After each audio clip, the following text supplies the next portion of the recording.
الحمد للہ رب العالمین والصلاة والسلام علی سید المرسلین اما بعد فاعوذ باللہ من الشیطان الرجیم بسم اللہ الرحمن الرحیم 20ویں پارے کے مضامین پر آج ہم گفتگو کریں گے۔ 20ویں پارے کے آغاز میں، بالکل آغاز میں الہ کا تعارف کروایا ہے۔ ہم کلمہ پڑھتے ہیں لا الہ الا اللہ، اللہ تعالیٰ کے سوا کوئی الہ نہیں ہے۔ تو الہ کون ہوتا ہے؟ الہ کون ہوتا ہے؟ قرآن نے ذکر کیا ہے، قرآن نے الہ کا تعارف کروایا ہے کہ امن خلق السماوات والارض وانزل لکم من السماء ماء۔ الہ وہ ہے جس نے زمین آسمان کو پیدا کیا، الہ وہ ہے جو آسمان سے پانی برسائے، الہ وہ ذات ہے جو تمہارے لیے آسمان سے پانی برسائے۔ پھر آگے ذکر کیا الہ مع اللہ، کہ اللہ تعالیٰ کے سوا، کہ اللہ تعالیٰ کے ساتھ کوئی اور بھی الہ ہے؟ اللہ آسمان سے پانی برسا سکتا ہے، اللہ آسمان سے پانی برساتا ہے۔ مخلوق کو جب جب ضرورت پڑتی ہے تو اللہ تعالیٰ آسمان سے پانی برساتا ہے۔ کوئی مخلوق میں کوئی بھی یہ اختیار نہیں رکھتا۔ سلیمان علیہ السلام کتنے بڑے نبی بھی تھے، بادشاہ بھی تھے، ان جیسی بادشاہت اللہ تعالیٰ نے کسی کو عطا نہیں کی، لیکن وہ اس پر قادر نہیں تھے کہ جب قحط سالی ہو، خشک سالی ہو تو آسمان سے پانی برسا سکے، اس پر قادر نہیں تھے۔ وہ بھی اللہ سے دعا مانگتے تھے، نبی علیہ السلام بھی اللہ سے دعا مانگتے۔ تو الہ وہ ہے وَأَنزَلَ لَكُم مِّنَ السَّمَاءِ مَاءً، جو آسمان سے پانی برسائے۔ فرمایا اَإِلَٰهٌ مَّعَ اللَّهِ، کہ اللہ کے ساتھ کوئی اور بھی الہ ہے؟ تو اللہ کے ساتھ کوئی الہ نہیں ہے، تم کیوں شرک کرتے ہو؟ اللہ تعالیٰ کے ساتھ شرک کیوں کرتے ہو؟ کسی کو شریک کیوں ٹھہراتے ہو؟ پھر فرمایا آگے ذکر کیا اللہ کی ذات وہ ہے جس نے زمین کو جائے قرار بنایا، پہاڑ بنائے، دو سمندروں کے درمیان میں رکاوٹ پیدا کی۔ تو کیا الہ مع اللہ، کہ اللہ تعالیٰ کے سوا اس کے ساتھ کوئی اور الہ ہے جو آپ دو سمندروں میں رکاوٹ پیدا کر دے؟ پانی خلط ملط نہیں ہوتا، پانی ادھر کا پانی ادھر اور ادھر کا پانی اس طرف نہیں جاتا، یہ رکاوٹ اللہ نے پیدا کر دی۔ کہ اللہ کے ساتھ کوئی اور الہ ہے؟ کوئی الہ نہیں۔ قرآن لفظ بول رہا ہے الہ، وہ الہ جو کلمے کے بیچ میں ہے، لا الہ الا اللہ، وہ الہ۔ الہ مع اللہ، کہ اللہ تعالیٰ کے ساتھ کوئی اور الہ بھی ہے۔ پھر ذکر کیا امن یجیب المضطر اذا دعاہ ویکشف السوء ویجعلکم خلفاء الارض۔ الہ مع اللہ، یعنی آدمی جب بے بس ہوتا ہے، مجبور ہوتا ہے، بے کس ہوتا ہے، مضطر ہوتا ہے، اس وقت کون ہے جو اس کی دعا سنتا ہے؟ بے بس، مجبور، لاچار کی دعا کون سنتا ہے؟ کون اس کی ضرورت کو پوری کرتا ہے؟ اس کی حاجت کو کون پورا کرتا ہے؟ حتیٰ کہ نبی بھی بے بس ہوئے تو کس نے انبیاء کی حاجت کو پورا کیا؟ اللہ تعالیٰ نے فرمایا اَإِلَٰهٌ مَّعَ اللَّهِ قَلِيلًا مَّا تَذَكَّرُونَ، کیا اللہ کے ساتھ کوئی اور بھی الہ ہے جو حاجتوں کو پورا کرتا ہے؟ جو مصیبتوں میں جب انسان بالکل بے بس ہو جاتا ہے، بالکل بے بس، کچھ بھی نہیں کر سکتا، تو اس وقت کون حاجت پوری کرتا ہے اس بے بس کی؟ جو بالکل لاچار ہے، اس کی کون ضرورت پوری کرتا ہے؟ تو اللہ کی ذات ہے، اور اللہ کی ذات ہے، اور اللہ کے ساتھ کوئی اور الہ نہیں ہے۔ پھر فرمایا خشکی اور سمندر کے اندھیروں میں تمہاری رہنمائی کون کرتا ہے؟ کون ٹھنڈی ہوائیں چلاتا ہے جو خوشخبریاں دیتی ہیں کہ بارش برسنے والی؟ کون ٹھنڈی ہوائیں چلاتا ہے؟ الہ مع اللہ، کہ اللہ تعالیٰ کے ساتھ کوئی اور بھی الہ ہے؟ یہ جتنی صفات ہے سب الہ کی ہیں، سب الہ کی صفات ہیں، اور الہ کے سوا کسی میں نہیں پائی جاتی۔ یہی ہم کہتے ہیں لا الہ الا اللہ، یہ اللہ تیرے سوا کوئی الہ نہیں۔ یہ تمام قرآن جو صفات ذکر کر رہا ہے یہ صرف الہ میں پائی جاتی اور کسی میں نہیں پائی جاتی، اور وہ اللہ کے سوا کوئی بھی نہیں، وہ اللہ کے سوا کوئی نہیں ہے۔ پھر قرآن آگے ذکر کرتا ہے ارأیتم ان جعل اللہ علیکم اللیل سرمدا الی یوم القیامۃ، بتاؤ تو صحیح، اگر اللہ تعالیٰ قیامت کے دن تک تم پر رات ہی کر دے، رات ہی رہے، دن چڑھے نہ، رات ہی رہے، ان جعل اللہ علیکم اللیل سرمدا الی یوم القیامۃ، کہ اگر اللہ تعالیٰ قیامت کے دن تک تم پر رات ہی کو رکھے، دن نہ چڑھے، رات ہی رہے، تو بتاؤ من الہ غیر اللہ یأتیکم بضیاء، اللہ کے سوا کون الہ ہے جو روشنی کو لے آئے، دن کی روشنی کو لے آئے؟ اللہ اگر رات ہی رات رکھے، دن چڑھے نہ، تو بتاؤ اللہ کے سوا کوئی اور الہ ہے جو دن کو لے آئے، جو دن کی روشنی کو لے آئے، جو سورج کو لے آئے؟ کوئی الہ نہیں۔ افلا تسمعون، سنتے نہیں تم، غور سے سنتے نہیں۔ پھر فرمایا قل ارأیتم، بتاؤ، ان جعل اللہ علیکم النہار سرمدا الی یوم القیامۃ، اگر اللہ تعالیٰ تم پر قیامت تک دن ہی رکھے، رات نہ ہو، دن ہی دن ہو، رات آئے نہ، من الہ غیر اللہ یأتیکم بلیل تسکنون فیہ، تو بتاؤ اللہ تعالیٰ کے علاوہ کوئی اور الہ ہے جو تمہارے لیے رات کو لے آئے تاکہ تم اس میں اطمینان حاصل کرو؟ کہ اللہ تعالیٰ کے سوا کوئی اور الہ ہے؟ تو یہ سب صفات الہ میں پائی جاتی ہیں، تم اوپر سے گزر رہے ہیں، یہ تو معمولی سے تعارف ہو رہے ہیں۔ عجیب دلیل دی ہے اللہ تعالیٰ نے قرآن کریم میں، عجیب طرز بیان ہے، بڑا دقیق طرز بیان ہے کہ ایک کلمہ اس کے بعد والا کلمہ ہے، اس کے ساتھ ربط کیا ہے، کیوں اللہ لے کر آیا۔ دیکھیے، انک لا تسمع الموتى، انک لا تسمع الموتى، بے شک تم مردوں کو سنا نہیں سکتے، بے شک تم مردوں کو سنا نہیں سکتے، ولا تسمع الصم الدعاء، اور نہ تم بہرے کو پکار سنا سکتے ہو، نہ تم بہرے کو پکار سنا سکتے ہو۔ اس کی کیا ضرورت تھی لانے کی؟ شروع میں جو قرآن نے کہہ دیا، آغاز میں آیت کے شروع میں، انک لا تسمع الموتى، کہ تم مردوں کو سنا نہیں سکتے، بات ختم ہو گئی۔ انک لا تسمع الموتى، توجہ سے سنیں، یہ بڑی اہم بات ہے کہ تم مردوں کو سنا نہیں سکتے۔ پھر آگے فرمایا ولا تسمع الصم الدعاء، کہ تم مردے کو یعنی پکار اپنی بات سنا نہیں سکتے۔ دیکھیے اب وجہ سمجھیے کہ اس کے لانے کی وجہ کیا ہے۔ جو شخص بہرا ہوتا ہے، جو شخص کانوں سے بہرا ہے، وہ سنتا نہیں ہے، آپ جتنی بھی بات کریں سمجھ نہیں آئے گی اس کو۔ ہاں کوئی ہاتھ سے اشارہ کریں تو وہ سمجھ جائے گا اشارے کی وجہ سے، زبان سے کوئی بھی بات کریں اس کو سمجھ نہیں آئے گی، آپ بولتے رہیں اس کو سمجھ نہیں آئے گی۔ اس کے جسم میں صرف ایک کان عضو ایسا ہے جو بہرا ہو گیا اور وہ سن نہیں سکتا، اس کی آنکھیں ٹھیک ہیں، اس کا منہ ٹھیک ہے، سارا جسم ٹھیک ہے، وہ کھاتا پیتا ہے، چلتا ہے، دیکھتا ہے، صرف سن نہیں سکتا کانوں کے بہرا ہونے کی وجہ سے۔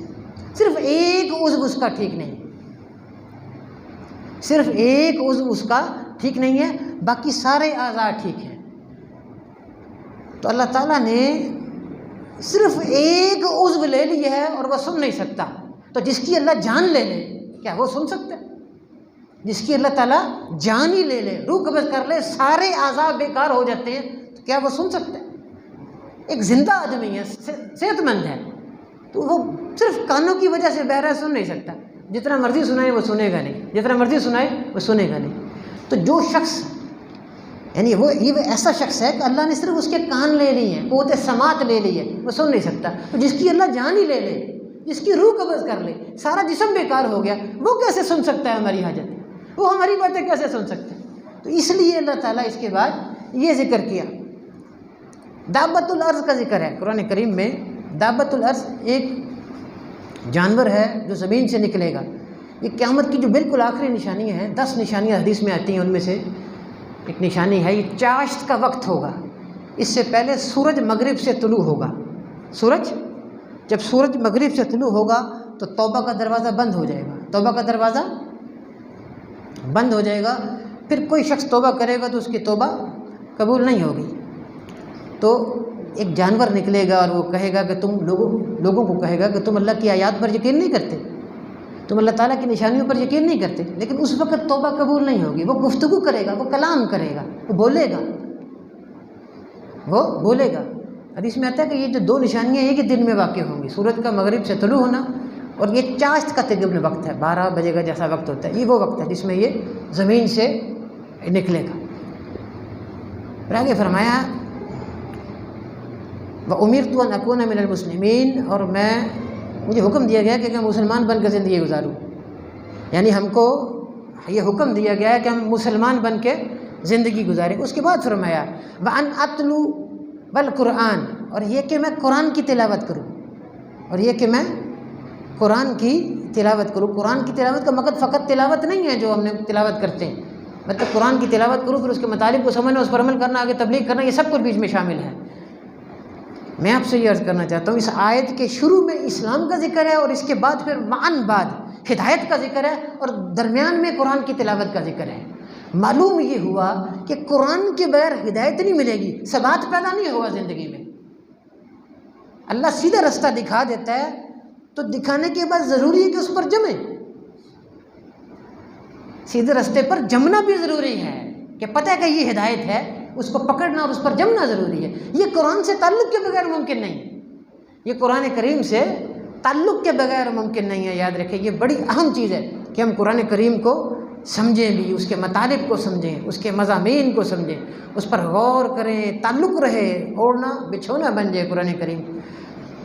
سورہ قصص میں موسیٰ علیہ السلام کا واقعہ ہے، اور اللہ تعالیٰ کی کمال درجے کی قدرت دکھائی دیتی ہے۔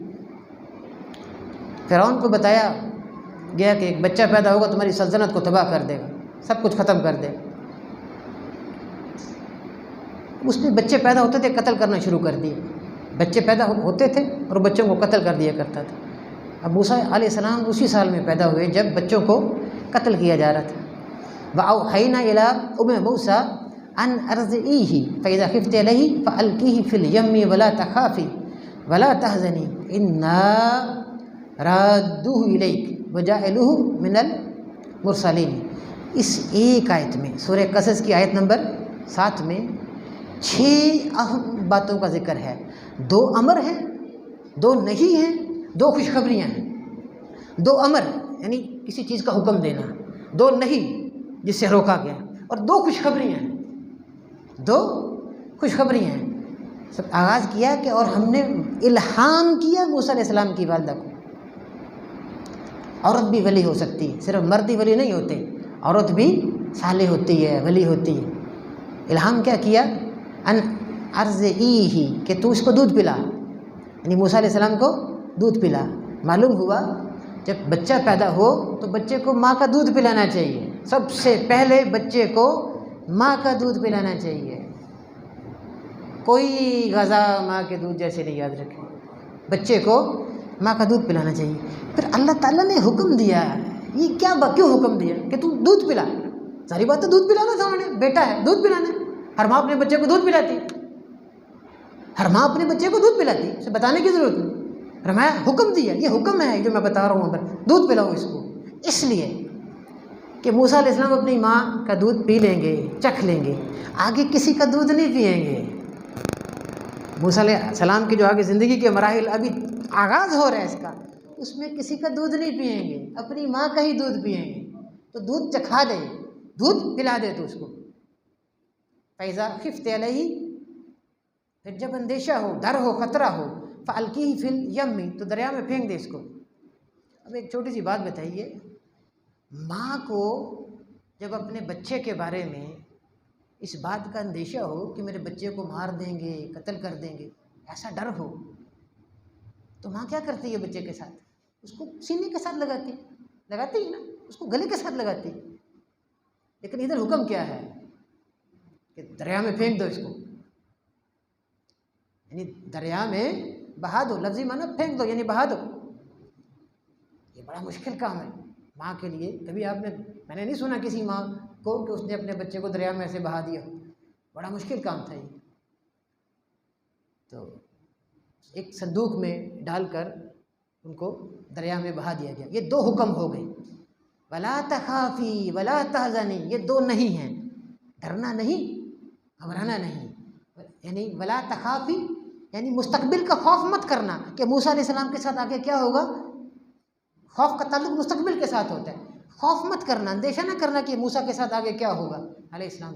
ولا تحزنی، اور غم بھی نہ کرنا، یعنی جو اس کے ساتھ ہو رہا ہے، ماں جو پریشان رہے گی تو غم نہ کرنا۔ آگے 2 خوشخبریاں ہیں، پہلی تسلی بھی ہے، خوشخبری بھی ہے۔ یہ خوشخبریاں ہیں، اِنَّا، بے شک ہم، رَادُّوهُ إِلَيْكَ، ہم اس کو آپ کی طرف لوٹائیں گے، تیری طرف لوٹا دیں گے۔ وَجَاعِلُوهُ مِنَ الْمُرْسَلِينَ، اور اس کو جو شرف انسانیت نفوس انسانی میں جو بہترین لوگ ہوتے ہیں، یعنی نبی منصب رسالت پر فائز کریں گے. نہ صرف یہ کہ ہم اس کو تیری طرف لوٹائیں گے، بلکہ منصب رسالت پر فائز کر کے رسول بنا کر لوٹائیں گے اس کو. یہ عظمت ہے موسیٰ علیہ السلام کی. تو یہ 6 باتیں ایک آیت میں ہوگی، 6 باتیں ایک آیت میں ہوگی. اب بہا دیا، دریا میں بہا دیا. اس کے بعد کیا ہے کہ صندوق محلات کی طرف چلا جاتا ہے، فرعون کے محلات کی طرف. تو وہاں جناب آسیہ بڑی نیک دل خاتون تھی. وہ دیکھتی ہیں وقالت امرأۃ فرعون قرۃ عین لی ولک لا تقتلوه عسى ان ينفعنا او نتخذه ولدا وهم لا يشعرون. جناب محترمہ آسیہ نے دیکھا تو بڑا خوبصورت بچہ ہے، تو کہا کہ یہ میری اور تیری آنکھوں کی ٹھنڈک بنے گا. لا تقتلوه معلوم ہوا قتل کرنا چاہتے تھے. لا تقتلوه کیوں کہا؟ قتل کرنا چاہتے. لا تقتلوه اسے قتل مت کرو، اس کو قتل مت کرنا. یہاں سے ایک بات ثابت ہو رہی ہے، جس معاشرے میں صالحین موجود ہوتے ہیں، بہت صالح خاتون تھی آسیہ علیہ جناب آسیہ بہت صالح خاتون. جس معاشرے میں صالحین موجود ہوتے ہیں تو جو برائی کا لاوا ہے نا وہ ٹھنڈا پڑ جاتا ہے، اس کی حدت حرارت جو سی ہے نا وہ کم ہو جاتی. اب دیکھیں دشمن کے محل میں ہیں موسیٰ علیہ السلام. اللہ کی قدرت دیکھیں، کمال قدرت دیکھیں. ابھی آگے دیکھتے چلے جائیں آگے کیا ہو رہا ہے. کہا اس کو قتل مت کرو، عسیٰ ان ینفعنا، امید ہے کہ ہمیں فائدہ دے، او نتخذہ ولدا، یا ہم اس کو اپنا بیٹا بنا لیں. معلوم ہے کہ بیٹا نہیں، کہتا ہے انا ربکم الاعلی، اور بیٹا نہیں ہے، اپنی بیوی کو بیٹا نہیں دے سکا اور کہتا ہے انا ربکم الاعلی. فرعون کہتا ہے کہ میں تمہارا بڑا رب ہوں اور بیٹا نہیں دے سکا اپنی عورت کو، اپنی بیوی کو بیٹا نہیں دے سکا. یہ تو کسی کو بیٹا لے کر پال رہے ہیں، کچھ بھی نہیں کر سکا. اب دیکھیے میاں بیوی کا بڑا عجیب تعلق ہوتا ہے. میاں بیوی میں محبت نہ ہو، یہ معاشرے کی اکائی ہے، ایک زندگی نہیں گزرتی پھر. تو مان لی بات، فرعون نے بہت بڑا رسک لیا، بہت بڑا خطرہ مول لے لیا. اپنی بیوی کی بات مان لی، اپنی بیوی کی بات مان لی. فاصبح فؤاد ام موسیٰ فارغا، موسیٰ علیہ السلام کی والدہ کا دل فارغ، ہر طرح کے خیالات سے فارغ ہو کر بس ایک ہی خیال ذہن میں تھا کہ موسیٰ کا کیا بنے گا، بیٹا ہے، بڑا مشکل کام ہے بہانا.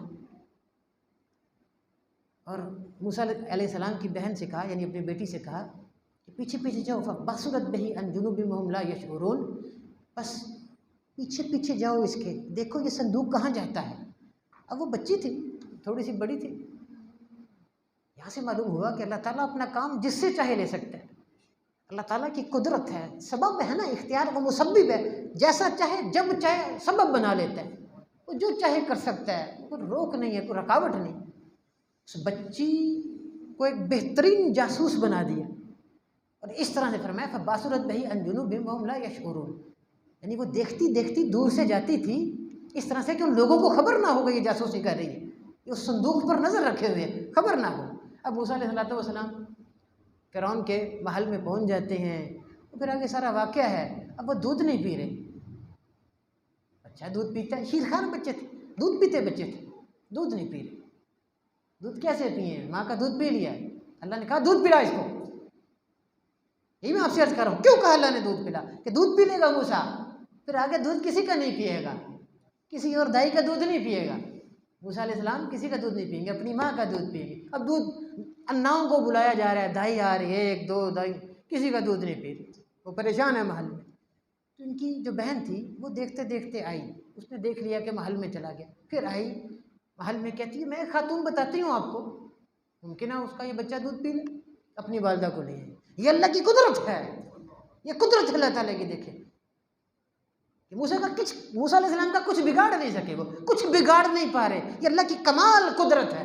پرورش پا رہے ہیں موسیٰ علیہ السلام. اس وقت کا جو سامراج ہے اس کے گھر میں، اس وقت کا ظالم سامراج بادشاہ ہے، اس کے گھر میں کچھ نہیں کر پا رہا. وہ مجال ہے کہ موسیٰ علیہ السلام کو کچھ ہو جائے. اب ان کی والدہ آتی ہیں، وہ دودھ پینا شروع کر دیتے ہیں، حکم دیتے ہیں، حکم دیا کہ آپ ہمارے پاس رہیے، ہم آپ کا وظیفہ لگا دیتے ہیں۔ کہا نہیں نہیں، میرا خاوند ہے، میرے اور بچے ہیں، میں یہاں نہیں رہ سکتی۔ کہا ٹھیک ہے، یہ بچہ لے جاؤ، ہم اس کا وظیفہ لگا دیتے ہیں۔ تو لوٹا دی اللہ تعالیٰ نے۔ دیکھیے قدرت، دریا میں بہانا آسان بات نہیں ہے، بچے کو دریا میں بہانا۔ کہا تو پھینک دے، نہیں نہ پھینکتی تھی، کیوں نہیں پھینکتی تھی موسیٰ علیہ السلام کی والدہ؟ محبت ہے نا، اولاد سے محبت ہوتی، بچے سے محبت ہوتی۔ کہا تو محبت کرتی ہے اسے، میں تجھ سے زیادہ محبت کرتا ہوں اسے، تو پھینک دے، دریا پابند ہے میرے حکم کا، کچھ نہیں کر سکتا وہ، دریا موسیٰ کا کچھ بگاڑ نہیں سکتا، پھینک دے اس کو، میں بچاؤں گا اس کو۔ تو صندوق چلا گیا محل میں، وہاں دودھ پیا، وہاں ماں کا دودھ پیا، پھر لوٹا دیا اللہ تعالیٰ نے۔ یہ قدرت ہے اس کی، اس کا اندازہ نہیں کر سکتے، ہماری عقل بہت معمولی سی ہے، اللہ کی قدرت کا، کمال قدرت کا ہم اندازہ نہیں کر سکتے۔ اب موسیٰ علیہ السلام جوان ہوتے ہیں، پھر وہ واقعہ پیش آتا ہے کہ ایک شخص کو قتل کرتے ہیں۔ وہ دو آدمی لڑے تھے، ایک اسرائیلی تھا ان کی قوم کا اور ایک وہ فرعون کی قوم کا تھا۔ تو یہ جاتے ہیں، مکہ مارتے ہیں، بڑی طاقت تھی۔ موسیٰ علیہ السلام بڑے طاقتور تھے، جسمانی طور پہ بہت طاقتور تھے، اور بوڑھے جب ہوئے پھر بھی ویسے ہی طاقتور تھے، بہت صحت مند تھے۔ مکہ مارا، مر ہی گیا، بندے کو مکہ مارا، فوقظہ موسیٰ فقضى علیہ، مکہ مارا تو بندہ ہی مر گیا۔ اچھا، اگلے دن دیکھا کہ وہ شخص پھر کسی کے ساتھ، اب کسی کو معلوم نہیں ہوا کہ موسیٰ علیہ السلام نے، یعنی یہ قتل کس نے کیا ہے، کسی کو اس وقت تک علم نہیں ہوا۔ فرعون کے جو لشکری تھے، سپاہی، وہ تلاش کر رہے ہیں۔ اگلے دن وہی شخص جو اسرائیلی تھا وہ کسی کے ساتھ پھر الجھ رہا تھا، تو موسیٰ علیہ السلام قریب آئے تو اس نے خود ہی کہہ دیا، اب وہ مکہ دیکھ چکا تھا، کہا یہ مجھے لگا میں تو ختم ہو جاؤں گا، وہ خود ہی اس نے کہہ دیا کہ تو نے کل قتل کیا تھا، اور دوسرے لوگوں کو پتہ چل گیا، تو علم ہو گیا کہ موسیٰ علیہ السلام نے قتل کی ہے۔ تو پھر کیا تھا کہ ایک شخص جو دوڑا دوڑا آیا، بھاگتا ہوا آیا، ذکر ہے، قرآن ذکر کرتا ہے اس کا، کہ ایک شخص جو بھاگتا ہوا آیا، قرآن یہ ذکر کرتا ہے کہ صرف نام ذکر کرتا ہے، نام ذکر نہیں کرتا۔ وجاء رجل من اقصى المدینۃ یسعیٰ، ایک شخص دوڑتا ہوا آیا اور اس نے بتایا کہ موسیٰ علیہ السلام کو آپ کے قتل کی سازش ہو رہی ہے، آپ چلے جائیے، بھاگ جائیے یہاں سے، آپ کے قتل کی سازش ہو رہی ہے، آپ بھاگ جائیے۔ یہاں سے ثابت یہ ہو رہا ہے کہ مصلح جو لوگ اصلاح کر رہے ہیں ان کو بچانے کی کوشش کرنا، نہ یہ کہ ان پر تنقید کرنا، گو کہ ان کو زندگی میں تنقید کا سامنا رہتا ہے، ایسا ممکن نہیں ہے کہ جو لوگ اصلاح کر رہے ہیں وہ پھولوں کی سیج پر رہ کر کام کریں، ایسا نہیں ہے۔ جو لوگ نیکی پھیلاتے ہیں ان کو عجیب عجیب حالات کا، مصائب کا سامنا کرنا پڑتا ہے،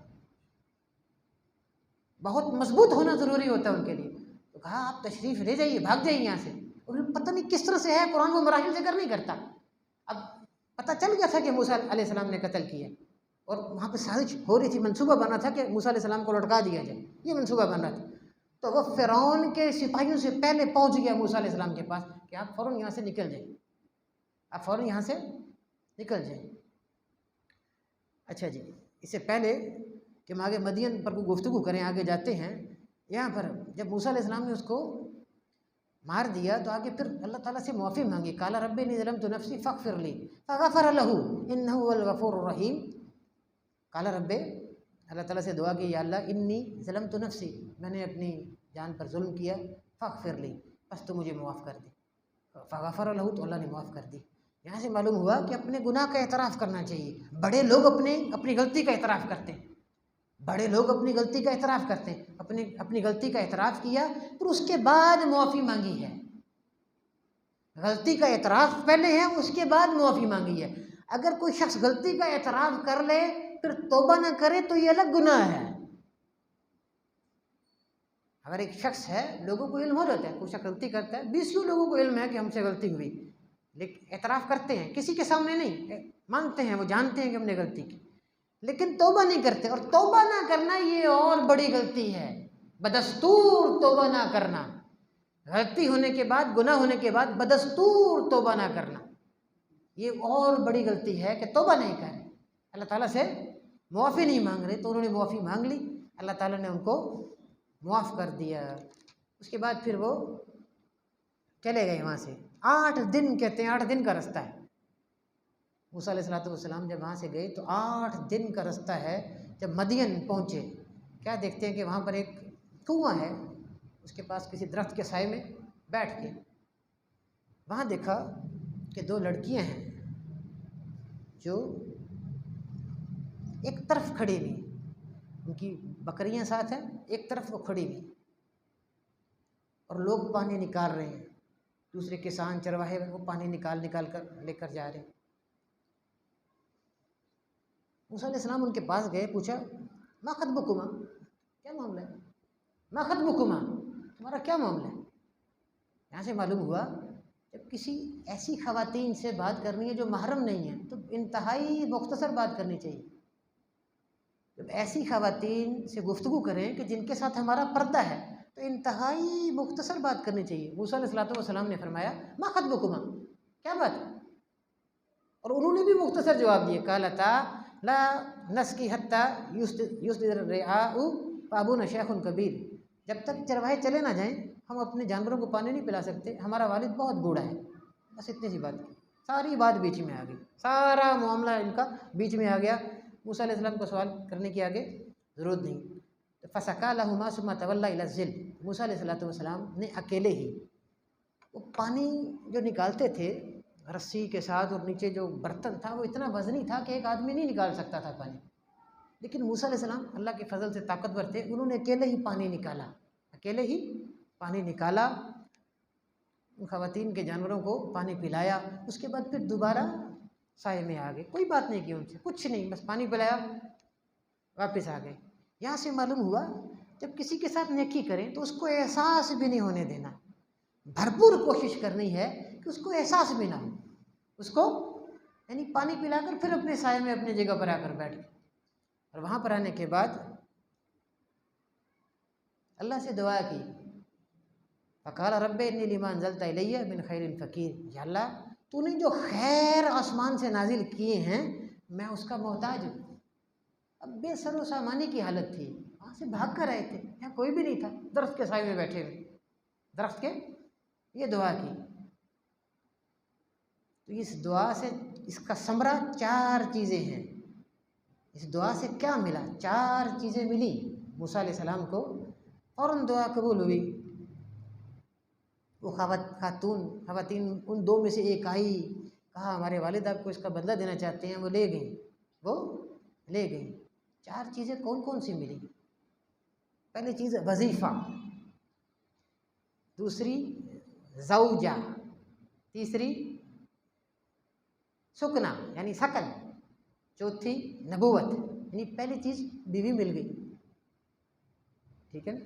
پھر روزگار بھی مل گیا، روزگار ملا نا، 8 سال 10 سال بکریاں چرانی ہیں، گھر مل گیا، رہائش، سکنا سکن رہائش بھی مل گئی. تیسری چیز، چوتھی نبوت بھی ملی، یہاں پر ایک اور بات ثابت ہوتی ہے، اور پچھلی آیات میں ہم گزر بھی گئے ہیں، اس موضوع پر گفتگو نہیں ہوئی تھی. جب اللہ سے دعا کرنی، اب موسیٰ علیہ السلام کا وہاں کوئی نہیں تھا. ایک شخص نے بتایا کہ آپ چلے جائیے، بھاگ کر فوراً آ گئے، بیٹھ گئے آگے، پانی تھا سامنے، درخت کے نیچے آ کر بیٹھ گئے. جب دعا کرنی ہے تو اسباب کی طرف نظر نہیں رکھنی، سبب نہیں تلاش کرنا، اللہ پر بھروسہ کرنا ہے. وہی وقت ہے. دیکھیے موسیٰ علیہ السلام جب اپنی قوم کو لے کر نکلے ہیں، آگے سمندر، پیچھے فرعون کا لشکر، درمیان میں موسیٰ علیہ السلام ہیں اور ان کی قوم ہے. وہاں موسیٰ ہم تو دھر لیے گئے، کلا ہرگز نہیں، ان معی ربی، بے شک میرے ساتھ میرا رب ہے، سیہدین، وہ مجھے ہدایت دے گا. دیکھیے سبب کوئی نہیں تھا، اسباب نہیں تھے، مسبب اللہ کی ذات پر بھروسہ کرنا ہے، سبب کی طرف نہیں دیکھنا. اللہ خود سبب پیدا کرے گا. اللہ یہ چاہتا ہے کہ ہم پورا دھیان، پوری توجہ اللہ کی طرف کریں، اور اس یقین کے ساتھ کہ اللہ تعالیٰ مسبب ہے، اسباب خود پیدا کرے گا. وہ راستے جانتا ہے کیسے نکالنے ہیں، راستوں پر یقین نہیں کرنا، اللہ کی ذات پر یقین کرنا ہے. وہ یہ چاہتا ہے کہ میرا بندہ میری طرف دیکھے، مجھ پر یقین کرے، اس کا دل کا دھیان میری طرف ہو، میری طرف آئے میرا بندہ. وہ کیوں نہیں مصیبت میں میری طرف دیکھتا، وہ مجھ پر اعتماد کرے، مجھ پر یقین کرے. یہ چاہتا ہے اللہ تعالیٰ کہ میرا بندہ مجھ پر یقین کرے. تو توکل یہ ہے کہ پوری دل کی توجہ کامل توجہ کے ساتھ اللہ پر یقین کرتے ہوئے دعا کی جائے، اسباب کو نہیں دیکھنا، پیچھے دشمن ہے، آگے سمندر ہے، ہرگز نہیں، غلط بات کرتے ہو. کہا نا موسیٰ ہم تو ڈر لیے گئے، آگے سمندر ہے، پیچھے لشکر ہے، لڑنے کے قابل نہیں تھے یہ، ہرگز نہیں.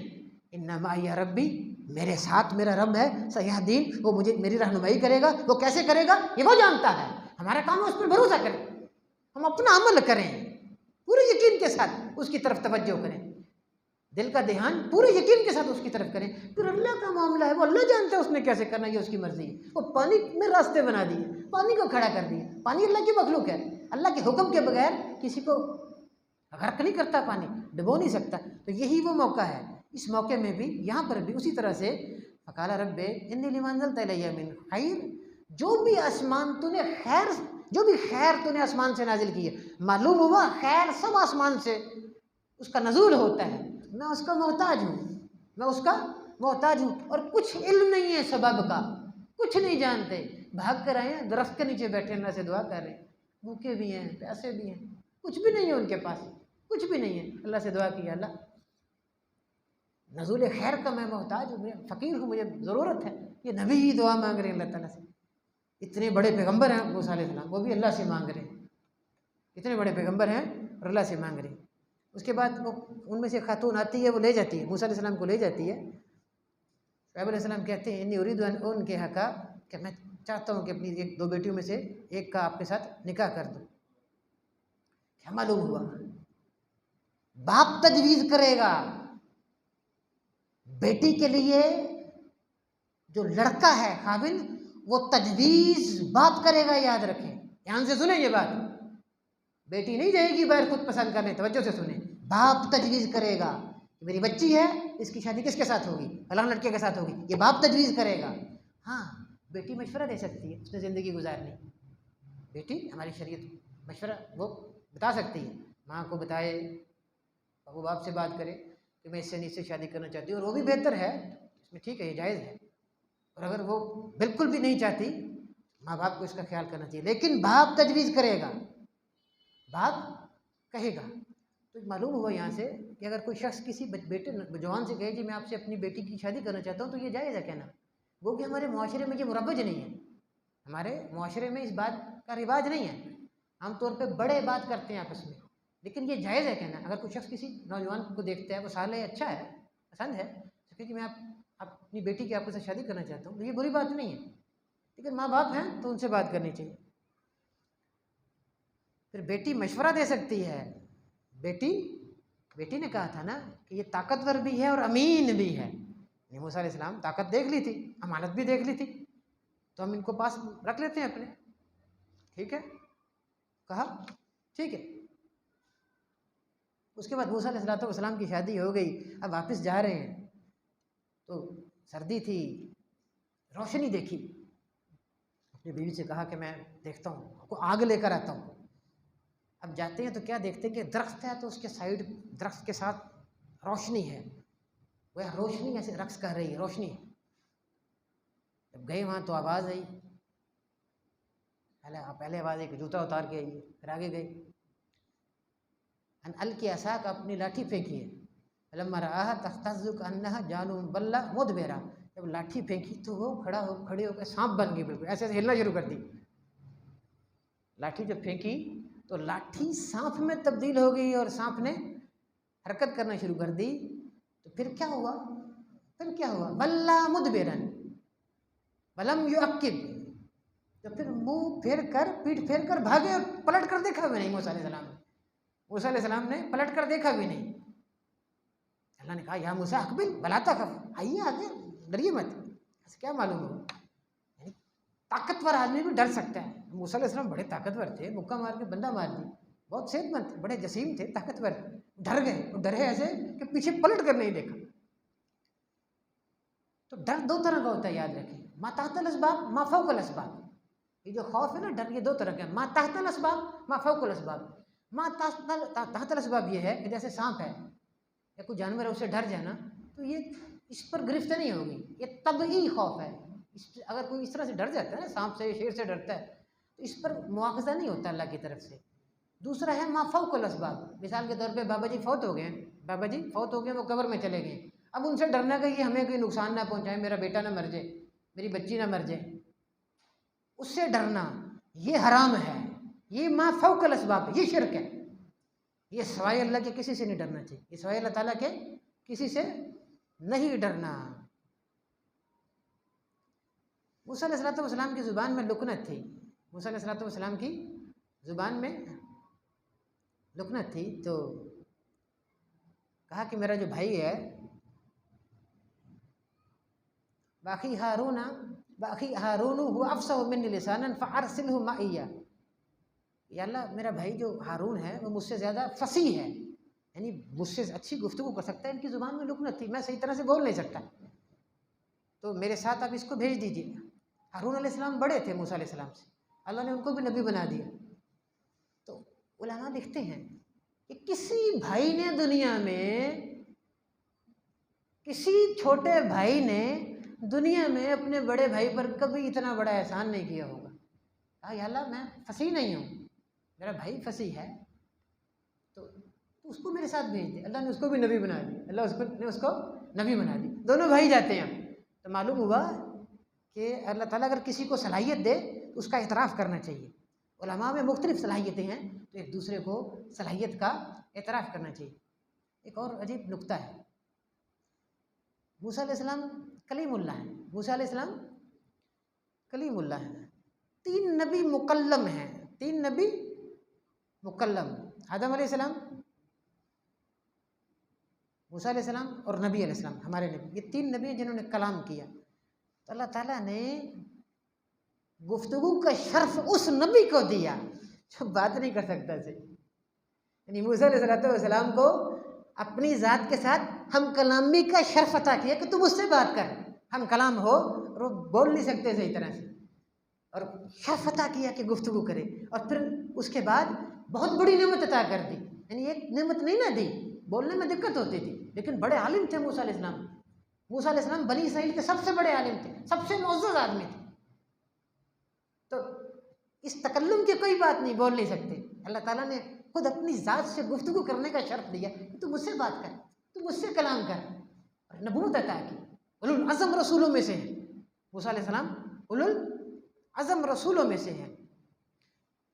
قارون کا ذکر ہے، بہت دولت مند تھا، بڑی دولت تھی، بہت دولت تھی، اس کی دولت کی چابیوں کے گچھے اتنے وزنی تھے، ایک جماعتیں تھی جو لوگوں کی اس کو سنبھالتی تھی۔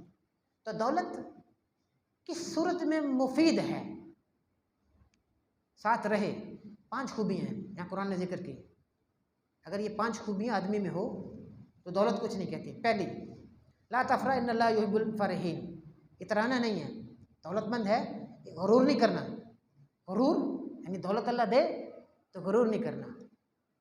دوسرا ہے وابتغی فیما آتاک اللہ الدار الآخرہ، کہ وہ اس دولت کے ذریعے آخرت کو تلاش کرے، اس دولت کے ذریعے جو اللہ نے دنیا میں دی ہے، دنیا میں جو مال و اسباب دیا ہے، جو دولت دی ہے، اس کے ذریعے وہ آخرت کی تیاری کرے، آخرت کو کمائے۔ دنیا کی جو دولت ہے حصول ایمان کا ذریعہ بنانا چاہیے اس کو، دنیا کی دولت کو حصول ایمان کا ذریعہ بنانا چاہیے، یہ ذکر کر رہا ہے۔ یہ 2 باتیں۔ تیسری چیز ولا تنسا نصیبک من الدنیا، اور اپنی ذات پر بھی خرچ کرنا، بیوی بچوں کا حق ہے ان پر پیسہ خرچ کرنا۔ نمبر 4 واحسن کما احسن اللہ الیک، اور لوگوں کے ساتھ بھی اچھا سلوک کرنا، جیسا کہ اللہ تعالیٰ نے اس کے ساتھ سلوک کیا، اچھا سلوک کیا، دولت دی ہے، لوگوں کا خیال رکھنا، مساکین کا، غریبوں کا خیال رکھنا۔ ولا تبغ الفساد فی الارض، اور اس دولت کو زمین میں فساد کا ذریعہ نہیں بنانا، دولت کو زمین میں فساد کا ذریعہ نہیں بنانا، کہ دولت کا نشہ ہے، طاقت ہے، اس کو استعمال کرنا، لوگوں کو نقصان پہنچانا، لوگوں کو اپنی قوت کو نمایاں کرنا، اپنی طاقت بنانا، لوگوں کو محکوم بنا لینا کہ میرے پاس پیسہ ہے میں حاکم ہوں، یہ نہیں کرنا، فساد کا باعث نہ بنے وہ دولت۔ یہ 5 خوبیاں ہوں تو دولت کچھ نہیں کہتی، رشک کرتا ہے ایسے لوگوں کا، شریعت رشک کرتی ہے۔ ایسے لوگ ہیں دنیا میں جن کو اللہ نے دیا ہے اور اللہ کی راہ میں خرچ کرتے ہیں، کسی کو پتہ بھی چلتا ہے، اور اللہ تعالیٰ وہ ہاتھ نہیں روکتا، اللہ ایسے ہاتھ نہیں روکتا، یاد رکھیں۔ اس کے بعد فرمایا وَتِلْكَ الْأَمْثَالُ نَضْرِبُهَا لِلنَّاسِ، انتہائی مختصر بات کر رہا ہوں، اور یہ مثالیں ہم بیان کرتے ہیں لوگوں کے لیے، وَمَا يَعْقِلُهَا إِلَّا الْعَالِمُونَ۔ قرآن کریم میں 43 40 اور 43 مثالوں کا ذکر ہے جو اللہ تعالیٰ نے مختلف دی ہیں۔ اس میں یہاں سورہ کبوت شروع ہو گئی ہے، اس میں وہ مکڑی کی مثال ہے، وہ کل بیان کروں گا وہ میں انشاءاللہ کل اس پر بات کریں گے۔ یہاں یہ ذکر کر رہا ہے قرآن کہ قرآن مثالیں ذکر کرتا ہے، کس لیے؟ سمجھانے کے لیے۔ اور قرآن کریم میں 43 مثالیں ہیں، کتنی ہیں؟ 40 اور 3 43 مثالیں ہیں۔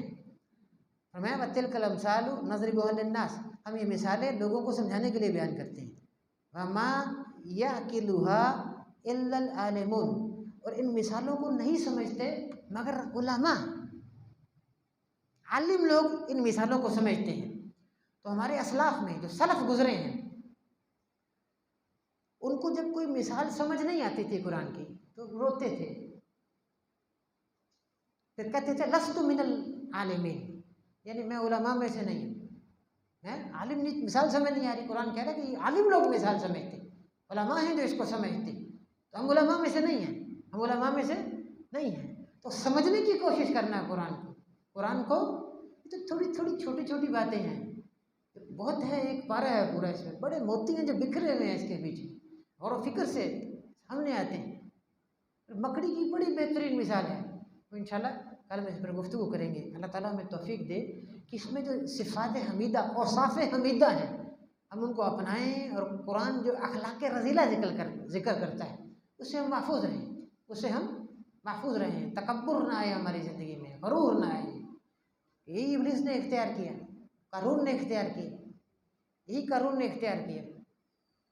اس کی حالت یہ تھی، اس کے بارے میں تورات میں ہے، یہ یا تو چچا تھا، ایک روایت ہے کہ یہ چچا تھا موسیٰ علیہ السلام کا، ایک تھا کہ خالہ زاد بھائی تھا، خالہ زاد بھائی تھا، اور بہت امیر تھا، اور امیر ہونے کے بعد پھر یہ ان لوگوں کے ساتھ مل گیا تھا، ان لوگوں میں بیٹھتا تھا، یعنی فرعون کی قوم میں ادھر چلا گیا تھا، اسرائیلی تھا یہ اسرائیلی، لیکن اب لوگ اپنے لوگوں کو چھوڑ کر یہ ان لوگوں میں چلا گیا تھا۔ کہتا تھا یہ میرا فن ہے، میرا ہنر ہے، میں نے یہ دولت اپنے ہنر سے کمائی، اپنے فن سے کمائی، اپنے علم سے کمائی ہے۔ اللہ تعالیٰ نے اس کو اس کے خزانوں، گھر سمیت زمین میں دنسا دی، تاکہ قیامت عبرت ہے، ایسے لوگوں کا حال یاد رکھے۔ اللہ سب کچھ دیتا ہے، اس کے مال، دیے ہوئے مال میں سے ہم لوگوں میں دیتے ہیں، اس کو کہنا کہ یہ میرا فن ہے، میرا علم ہے، ایسے لوگوں کا یہ حال ہوتا ہے۔ اللہ تعالیٰ ہم کو اسے محفوظ فرمائے۔ وما علیہ